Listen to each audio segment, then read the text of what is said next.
then getting 5 more from Explosive Ruins. And wow, actually choosing to go Spiteful Druid into Q-Block. Okay, well, I guess, I mean, they need to get a win with this Druid. They have to. I mean, either way, it has to win. Yeah, so it has to win. Call it now. So they might as well go ahead and let it ride.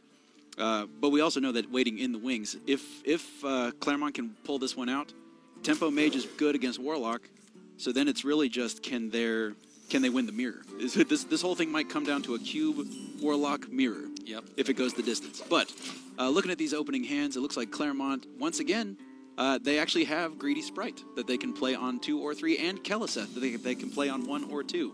They have opted for, they're going to wait and probably play Keleseth on 2, I would imagine. Yeah. So Georgia Tech really drawing some of the top end of their deck. It's one of those things where you want to see on turn 6, you got to get out your weapon and start getting some of those freebies. Dark Pact, hey, for the heals. So there's a lot of things that Georgia Tech can do to kind of stall out this match, and they're already presenting some of those. Tar Creeper is going to be problematic for Claremont for a little while. I love the Mindbreaker tech in this because it does slow down Druid's ability to just, again, draw deeper into their deck, get those resourceful cards. However, it is met with a Doomsayer. Yeah, and it's interesting that they chose the Mindbreaker over... Again, they've decided not to hold off on ramping until later. Well, here, again, playing the Greedy Sprite into the Doomsayer enables the mana for your return because the Doomsayer goes off at the beginning. Oh, yeah. So they'll actually be... They'll head into what should be their 5 mana turn with all 6 mana crystals. Yep. And as we can see right now, that is the case. Yeah, and one of the best follow-ups to an early Doomsayer is, especially against a class that doesn't have transform effects to deal with it, is the Possessed Lackey. You can just, it's an empty board, you can just throw a Lackey on it, and unless they are sitting exactly on their Spellbreaker, you're about to be able to turn it into what's in it. It is a Doomsayer. Yeah, so the Doomguard coming out was really important that the Lackey, oh man. It's happening. It's We're actually seeing cube shenanigans. We've alluded to the cube shenanigans for quite a while, but we've never actually gotten a chance. I feel like you and I have not had a chance to cast what can happen when you get cubes and Doomguards going at the same time. This is actually what happens when Q-Block is able to pop off that combo. And now they're sitting with a great board presence, 10 damage, that can easily come back to face. And they can start to kind of protect a little bit with that Stonehill Defender. Even Faceless Manipulator again for Doomguard. So when they do bring Gul'dan online, they have the ability now they'll have up to 4 Doomguards. Which, if you can Gul'dan and then drive 20 charge damage at your opponent, I have to assume that when it is Georgia Tech's turn again, that they will very strongly consider the Faceless Manipulator. Of course, it'll be turn 7. If CMC decides to develop a very wide board, they have the Godfrey. But I would be... They would have to... And actually, it looks like CMC looking at their hand. They are kind of stuck again with some utility and burst cards, and they don't have much meat, with the exception, of course, of Druid of the Scythe. But they're going to take half the Battle Cry off Fungalmancer. Yeah. And just sort of be satisfied with that. It was a good play because that 4/6 body is somewhat problematic for these Doomguards to get through.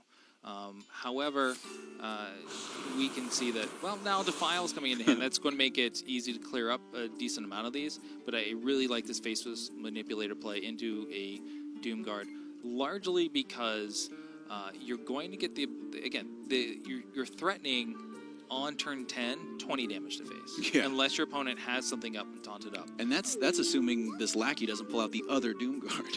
Correct. There's always the chance that, the theoretical maximum damage you can do with one Blood Reaver Gul'dan, if everything goes exactly as it needs to, is, 35 charge damage? Yeah, it gets ugly. And at that point in time, you question, do I play Void Lords? But yes, of course. Yeah. So they're going to play it a little safe here. Choices. Probably Primordial Drake. Yeah, I'd say either Primordial, maybe that Tar Lurker. No, it's Sunwalker. Let's see what does that play out on curve decently. Yeah, so they'll be going into their 8-mana turn. So that allow, I mean, they can Sunwalker life tap if they want to. It takes 2 hits. It takes 2 hits. Having the Divine Shield makes it a little more problematic. The Spellbreaker in hand for CMC will negate that, but it's still a 4/5 body on 4 that you have to get rid of. You're probably not too sad if this Sunwalker token, basically, that you got off your Stonehill Defender absorbs a silence. Yeah. That's And really what Georgia Tech's doing is trying to get CMC down to the point where they hope that on turn 10 they see Gul'dan and can just push that additional damage into their face. However, once again, Leroy being played defensively, Leroy, it never feels good. It never feels good. And, not even to cast it doesn't feel it's good. just like, oh, Leroy. You give them 2 whelps, and you don't even get to... And the whole interaction happens so fast, you don't get to hear him say, at least I have chicken. Yeah. Which is the big payoff. Or winning the game. There's like the 2 big payoffs. So now we're going into turn 9 where the Void Lord could come out and protect this giant. Unless they can is it find going to a way around happen? it. I think we're good. We got it? Is there... Yes. All right. This is the 3rd Spiteful Summoner that we've seen out of all of our... Let's see what's in the box. Show me Sea Giant. All right. Well then. Is this enough that you care about? I mean, do you care about this if you can drop a Void Lord? Do you... That's just a great statement. Yeah. Do you care about anything? Yeah, once you if have you Void can Lord drop up. a Void Lord. Right, because what happens is it smacks into Void Lord, or you could take a lot of damage, actually. So you could take a lot of damage if Void Lord gets silenced. Right. But more than likely, you've already pushed 8 damage. You're threatening even more damage on board that they're going to trade with that 8/8. Yeah, you're inviting them... If they decide to silence... If you drop Void Lord and they decide to silence it, they're playing a very dangerous game of chicken in which they're starting off losing. Right. Well, and the most that you know can come from your opponent's hand is 19. Or total, right? Because you've got Ultimate Infestation. And actually, if you drop Void Lord, they can't get to that point.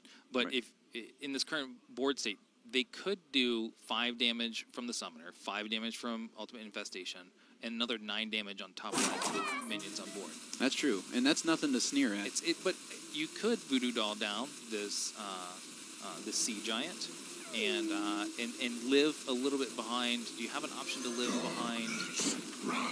It's like he's gonna take the value trade. Yeah, I guess there's no need to get hasty because we already know that there's 3 Doom Guards waiting inside Blood Reaver Gul'dan. Yeah. And so if they can just, I mean, it's crazy that Sea Giant is actually not big enough to get through Void Lord in one swing. Yeah, it was a risky play. They're choosing to play it a little bit safe here, and in having and in doing so, they've now lost their biggest threat on board. Yeah, and now they don't have anything really good to Faceless either. Because Facelessing, obviously Facelessing Doom Guards is awesome, but Facelessing a Void Lord is awesome as well. Yeah. 5 mana Void Lord is actually even cheaper than a 6 mana Void Lord. Yeah, one thing is you could do here, I believe you can actually Defile and then choose to throw out, what's his name, Lord... yeah, Lord Godfrey. Lord Godfrey, there you go. I was going to say Lord Genji, but... Yeah, he's definitely a Genji main. Yeah. Anyways, that will allow you to clear up the board because you'll get 2 ticks off of his Battle Cry, which is deal 2 if it dies, deal 2 again, repeat, rinse, repeat. Repeat until everything's dead. And you'll get a body on board. So that is one way to clear up. I wonder, this do you threat. think Georgia Tech ever Voodoo Doll, Possessed Lackey, Defile? That would trigger their Possessed Lackey. It would kill the big giant. It would hurt the ghoul. It looks like they are... I'm not sure exactly what they're setting up for. They are setting up for... a Defile. Not a Defile, a Hellfire. Yeah, Hellfire.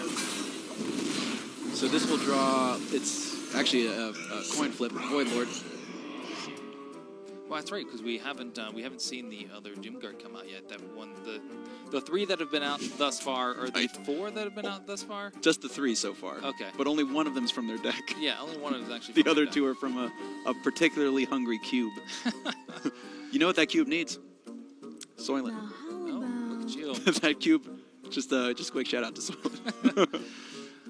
So we have CMC is staring down the barrel of yet another Void Lord. And they're also sitting with another Grand Archivist that has nothing to cast. Uh, We are back in this position once again because picking up that Ultimate Infestation, that's the second one that they have, and that becomes, Grand Archivist has nothing to key off of here. yeah. So, I'm starting to lean, because I know you had mentioned in one of the breaks that you were cutting Grand Archivist from your Spiteful Druid lists, and I'm coming around. yeah, there are a couple of people coming around to actually doing just that. Because in playing Grand Archivist, you're essentially removing one of your Ultimate Infestations from your deck. From your pool. Yeah, you really so- want those Spiteful is so important. It's actually in the name of the deck. Right. And so, and by doing that, you're disabling, again, another one of your key minions for tempo. Right. Granted, by the time you Archivist, you're past the point in time where a giant summoner, play or swing can happen, but it's still, even then, at turn 9, turn 10, very relevant. Yeah. And it's still also, if you need that card draw in an emergency, there's definitely been some times where my Ultimate Infestation hits myself in the face, but you still draw 5 cards, Yeah. and sometimes that's all you need. But looking at this current board position, Georgia Tech very seriously considering throwing down that Faceless Manipulator on their Void Lord, but then thinking differently of it. I wonder if they're concerned about polluting their Demon Pool too much, Yeah. or maybe a 3/4 Death Rattle's not good enough for their Faceless Manipulator, because they do have one of the shenanigans that we've not seen yet that we have talked about is the potential Carnivorous Cube on a Doom Guard, Faceless the Cube, and then you have a pile of Doom Guards or Yeah. Void Lords, really, but it's just whatever your preference is. Yeah, and that could be something they're trying to definitely consider, right? Because even having, again, all these additional Void Walkers in your pool means that when you drop Malfurion, you're less likely to get the minions you want. So Right. if you have a double Void Lord, that's 6 more minions that are just 1/3s and are not 5/7s with charge that like to go face. I'm listening to the comparison of both of those, Yeah. and they cost the same. In this instance, it's just 10 mana. Yeah. I'd like a 5/7 with taunt, please. Yes, exactly. I've considered both options, So and I would respectfully choose a 5/7 charge. But what we don't see in Georgia Tech's hand is the key portion of that, which is getting Gul'dan out. And so they've got to find a way to get into that, which means they're more than likely going to tap every single turn. And so it becomes a point of when do you try to when do you stop with the tapping, save your life total back, and when do you try and bring that Spellstone a little bit more online so you can heal back up the damage that you're doing to yourself.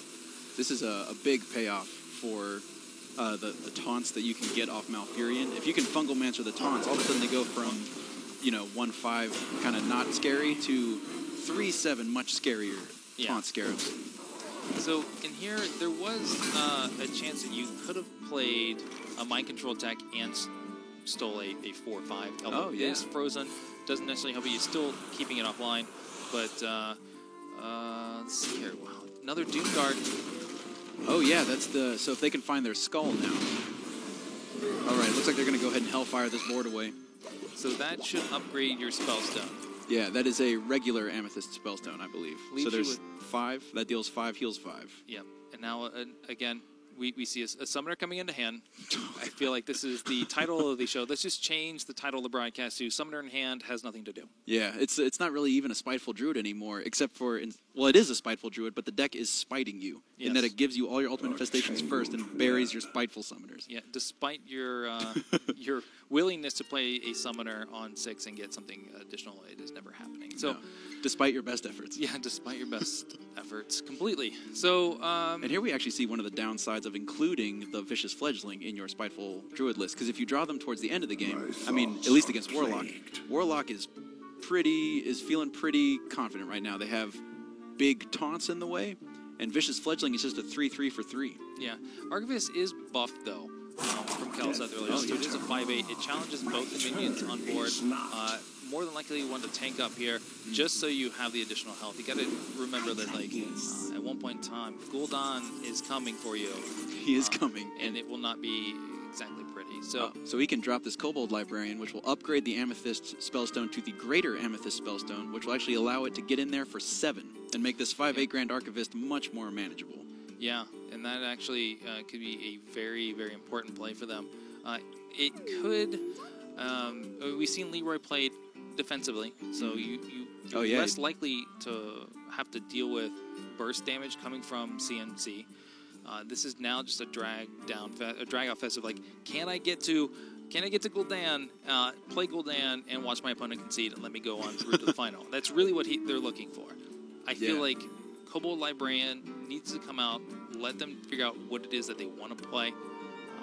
And because, again, if you pull Gul'dan from this, then you just know, I like to have this in the back, go face. Yeah, Skull of the Minari is also pretty good. And actually for 9 mana, they can afford to Greater Amethyst Spellstone and Skull of the Minari this turn, which will allow that Doomguard to come out for free, although there's a Harrison waiting on the other side. Yeah, so not going to get much value out of it, but however, they are clearing out the board, getting rid of that 5/8. They're going to hold the Skull. Yeah, interesting play to hold the Skull, because I guess they assume that Harrison Jones must be in.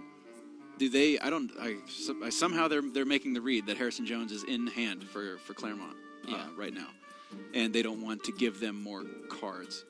So one of the things they could have also done there is, again, keeping taunts up will stop any kind of damage from coming into you. So you could have kept your Tar Creeper up and actually thrown out like a Voodoo Doll and Dark Magnet. So you would have healed a little bit more. Oh yeah, and got rid of that 5/8. Because if your opponent's playing a 5/8, you know that they don't have a lot of great options, because they're not getting a lot of the bonuses from Grand Arcus. They're not getting anything from Ultimate Infestation. They can't play Ultimate Infestation again because they're just going to mill themselves like crazy. So I almost wonder if like every single little point matters here, just to get them down lower and lower and lower. Because when Gul'dan comes out, right now you're sitting at what, 15? Damage is what you can do, and I think that is essentially your target at this point. Yeah, because there's and the nice thing about your Voodoo Doll Dark Pact play is they can still use it here if they want to. They can use it to get around that 2/4 taunt and just immediately strike down that 5/5 and heal themselves for 8, so that they can more safely continue tapping, trying to find that Blood Reaver Gul'dan, as you were talking about. Drew the other Spellstone, which allows them to... Gosh, they can heal to 30.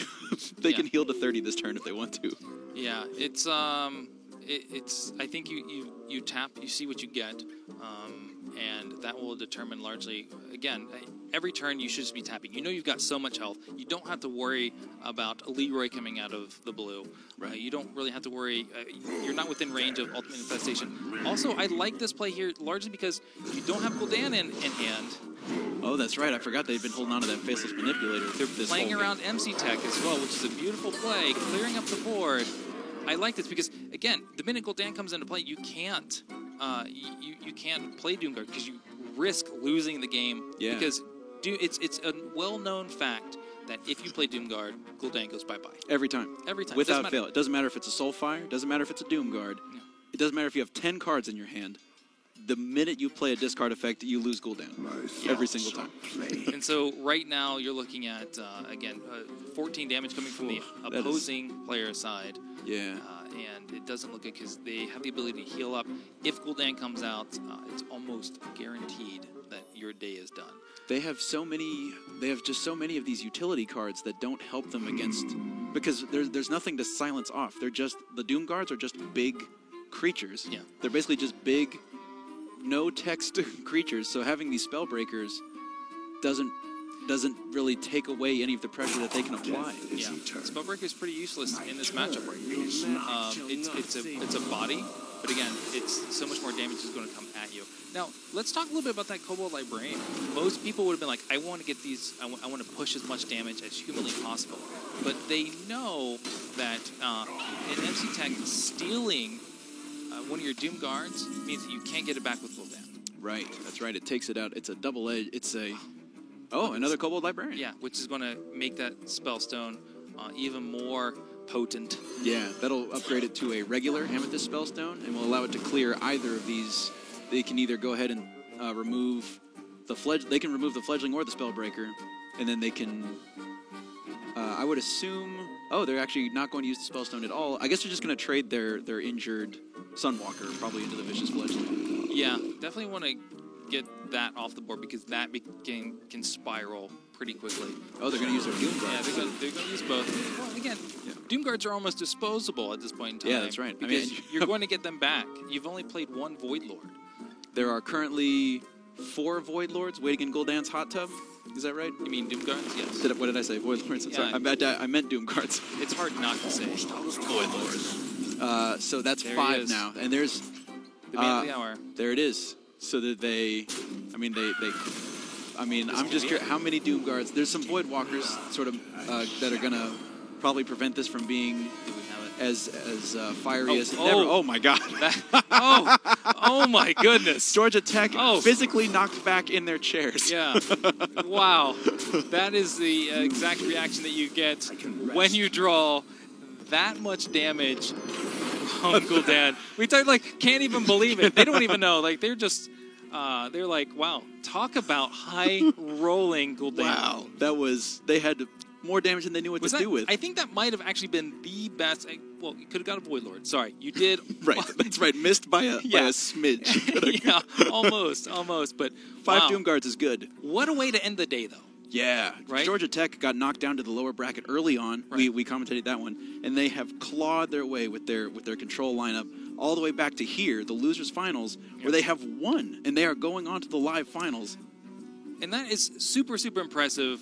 Production, throw us another game, because now I'm energized. Now I'm ready. Yeah, let's see some more. But I think we have them on the line. Georgia Tech,